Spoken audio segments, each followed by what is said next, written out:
This week's episode of Smackdown has officially come to an end, so now it is time to do the Smackdown recap.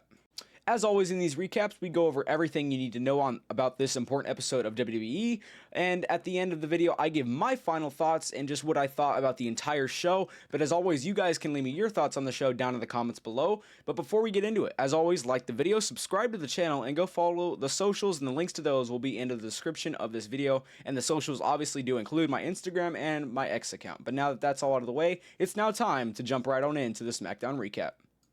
Alright, man, so we kicked off the show with a banger, dude. So this can be a banger, but it can also be kind of like, you know, like what was the point? Which we'll get into that right now. So we start off with John Cena. He comes off and he just basically celebrates with the audience, celebrates with Montreal, tells them, you know, as he does, you know, says thank you, man. I like pretty much saying, I appreciate y'all. I appreciate you guys, the WWE Universe, the fans. Without this, we're nothing. Without this, I'm nothing. And without this, or without you guys, I mean, there is no show. Basically saying that the audience is indeed the show. And then he goes on about, you know, he goes on about how he's afraid of Brock Lesnar.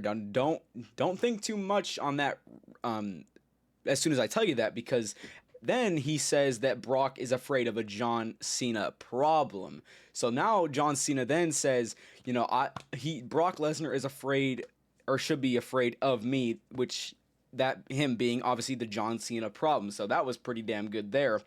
And then Logan Paul comes out because after John Cena talked about Lesnar, he was like, so anybody else down there, you want some, come get some. And then Logan Paul comes out, this is kind of where things start to get like, what? Which obviously we're going to get into. So yeah, Logan Paul comes out. And then Logan Paul says, you know, John, I respected you, but I don't like this version of you now. Obviously, then Logan Paul tells the fans, you know, why y'all booing me? At least I didn't sell out, obviously, or switch up like John Cena did. And then John Cena says Logan Paul is a big dumbass, which that had the crowd going for a minute. I mean, not too long, obviously, but it got a decent pop there, which I thought was funny. I was not expecting that, but that was pretty damn funny. And then Logan Paul presents the idea of, you know, you said you want a match, you said you want some, come get some. Well, now I'm here and I want a match, John Cena. I want a match against you. Now, this is exactly where things get weird here, because I would have thought Brock Lesnar would have came out just because he literally just came out at SummerSlam to attack John Cena, but now we're doing Logan Paul. Obviously, John Cena says, you want a match? Be careful what you wish for, Logan Paul. But then Logan Paul says, well, no, a box office attraction like that needs to happen at a, you know, big PLE, or at least a PLE, obviously the next PLE being Paris, which is exactly what Logan Paul says, you know, maybe me and you at Paris. And then we have Drew McIntyre come out and he sneak attacks John Cena, and then Logan Paul and Drew McIntyre attack John Cena, and then that is when Cody Rhodes comes out to help John Cena, and then it is Logan and Cena at Paris becomes official, but then it is also now official that later on tonight we will have John Cena and Cody Rhodes versus Logan Paul and Drew McIntyre. Now that I'm hyped for, but as far as the Clash in Paris match, it's like I thought that was supposed to be Cena versus Lesnar. So I don't really know what's going on with Lesnar. I mean, I would have figured he would have came out tonight. But I guess not. So that's where things kind of got weird. But overall, man, I thought the segment was pretty damn decent. We're getting John Cena and Cody Rhodes tag teaming later tonight, and obviously against Logan and McIntyre. So that's gonna be cool. It's just a little weird how they're not gonna do Lesnar and Cena at Paris. That was just a little bit weird to me. And we didn't even see anything about Brock Lesnar tonight, or in this segment, which was kind of just weird, man. But I mean, it's not that big of a deal. Hopefully we get something soon in this feud between Cena and Lesnar just doesn't go to waste. Hopefully they do something with this. I'm assuming they will, but I just figured that that match would happen at Paris, but it didn't. But enough of me yapping, man. That was the opener of the show, but overall I did for the most part enjoy it. Just a few weird things here and there. All right, everybody, next up, we jumped into the MFTs, which included Tala Tonga and JC Mateo, and they faced the Motor City Machine Guns. And honestly, I think this match was decent. Honestly, if you don't think it was, like, good, it was definitely decent, in my opinion, man. It was not trash. There was some pretty good spots in that match that I enjoyed. I think, I don't remember which, part of the Motor City Machine Guns it was, whether it was Chris Sabin or whatever the other guy's name is, but they hit a nice tornado DDT, which I liked. There was a few other things that I liked in that match too, just me personally. So honestly, if you don't think it was a good match, I mean that's fine, but I definitely think it was decent at least. So I mean for the most part I enjoyed the match, but in the end though, we did have a choke slam from Tala Tonga to one of the members of the Motor City Machine Guns, and choke slammed him and then picked up the win for the 1-2-3, and then that was it for the match. But that wasn't it for the entire segment, because afterwards we had a little promo from JC Mateo, or sorry, not JC Mateo, Solo Sikoa, who is obviously our United States champion, and he just talks about how the WWE fans, we are looking at the most dominant team in WWE, obviously that being the MFTs, and that we're looking at the most dominant United States champion, obviously that being Solo Sikoa. And then he says, I'm all dressed in my gear, but I don't have anybody to face, and either way, I don't want to wrestle in this crappy town. And then Solo Sikoa proceeds to obviously walk off, but that's not it, because then Nick Aldis comes out, says, Solo, not so fast. I actually have a special guest who is ready to wrestle and who would love to have a fight with you tonight. And then who comes out? Sami Zayn, man. Honestly, I could see people being a little bit about Sami Zayn coming out.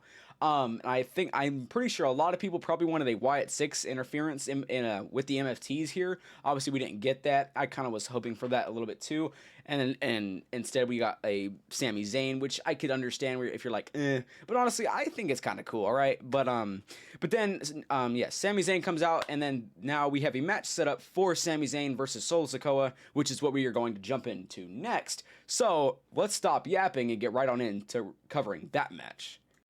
All right, next up, like I mentioned, we did jump into Sami Zayn versus Solo Sikoa. And sorry if in the last clip I said this was a title match. This is a non-title match. This is not for the U.S. title, so I just wanted to clarify that if I didn't.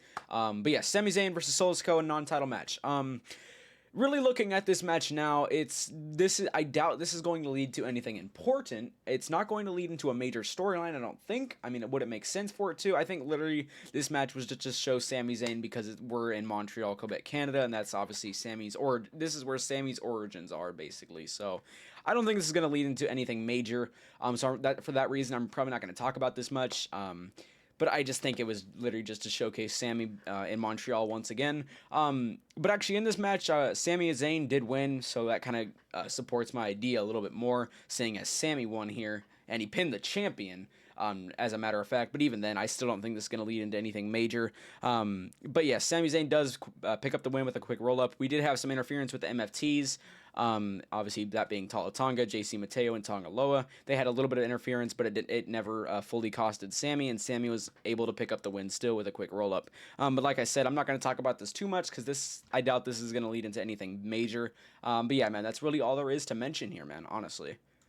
All right, next up, we did have a little bit of a Wyatt Six interference, if you would. So they have their little video and screen little pop up, and pretty much the main thing that they were trying to express to us was that what they're doing, that what the Wyatt Six is doing on the SmackDown Tag Division, it's not about fear. It's not to spread fear. It has nothing to do with fear. It's about, telling a story about the Wyatts, basically. And basically, they also said that there is more lessons to be learned there. So take of that what you will. That is pretty much the main thing that they had stated. So obviously, whatever that means, I mean, we'll have to see, but I'm kind of intrigued after that. I'm not gonna lie, I'm kind of intrigued. So we'll have to wait and see over these next few weeks and months, man. But yeah, take of that what you will, but I mean, that's really it. But like I said, I am definitely kind of intrigued as to what they mean by that, honestly. But once again, we'll have to wait over these next few weeks and couple of months, man. But yeah. Yeah, I don't even know how I'm supposed to talk about what's next. What we're about to get into is really cringe and really just oh, I don't know. It's just weird, bro. Okay, well, we jump into what sort of like a birthday celebration for Alexa Bliss, or just a celebration of Alexa and Charlotte winning the tag titles, whatever you want to call it, man. So Charlotte has Alexa come to the ring. Obviously, they come down to the ring. She presents Alexa with a cake. Obviously, Charlotte presents Alexa with a cake. It says, I think, congrats Charlotte Flair and Alexa. Keep in mind, Charlotte Flair's name is in like big. You know, it's very easy to see, and Alexa's name is, you know, kind of small. So I mean, obviously that shows Charlotte as being, you know, obviously selfish and kind of self-absorbed in a way, if you would use that term at least. But yeah, there's that, and then we jump into a present for Alexa. So Charlotte first hands Alexa the Lily doll with a "We're Not Friends" T-shirt on it, and then she says, "Well, I figured, you know, Lily would have needed a tag team partner." That was already cringe in itself. And then she pulls out this doll that she calls Charlie, with like really like with long and kind of like yellow blonde type of hair, with also "We're Not Friends" T-shirt. Hands it to Alexa. And I mean, I bet you guys want to click off the video because of how cringe this is, man. But please don't, because things will definitely get better. Trust me. But yeah, but yeah, there's that. But luckily, it kind of got saved for a second when Chelsea Green finally came out, and obviously with the rest of the Secret Service, and pretty much, you know, says, you know, nobody wants to see y'all, or nobody wants to see you guys. They want to see, you know, they want to see me, basically, obviously me being Chelsea Green. And then shortly after, Charlotte presents the idea to Alexa. Well, Alexa, she says basically, well, Alexa, I have another gift for you, and that's kicking Chelsea's ass. And then Chelsea walks out, or she tries to walk out, but then we have Nick Aldis come out and makes it official. But when he says that, he also brings out a referee that has a bow tie on, literally has a bow tie on his shirt, and says, "Oh, and Alexa, I have another present for you. This new referee, first day on the job." Yeah, man, that was cringe. All right, dude, you could have just had a short backstage segment to set up this match with Chelsea Green versus Charlotte Flair, but no, we had to have this cringe segment. I mean, if that's really what you want to do, fine, but honestly, let's just get out of here, man. But obviously, now we have a match, Charlotte Flair versus Chelsea Green, which is what we're going to talk about next. But this segment was straight ass, let's be honest. It was so cringe, and it was ass. Alright, and just like I mentioned, we did jump into Charlotte Flair versus Chelsea Green. Just like you'd probably expect, just a mid-match. Not very cool, not very interesting. Really could care less. I mean, there's really no way else to put it, for me at least. The only cool thing that happened in this match was the cake that was used, that Charlotte had given to Alexa, was used in this match. Chelsea Green tried to hit an unprettier on Charlotte Flair onto the cake. Didn't work out, and Charlotte Flair hit her own unprettier on Chelsea Green through the cake, and that was awesome. I think that was definitely the best thing that happened in this match.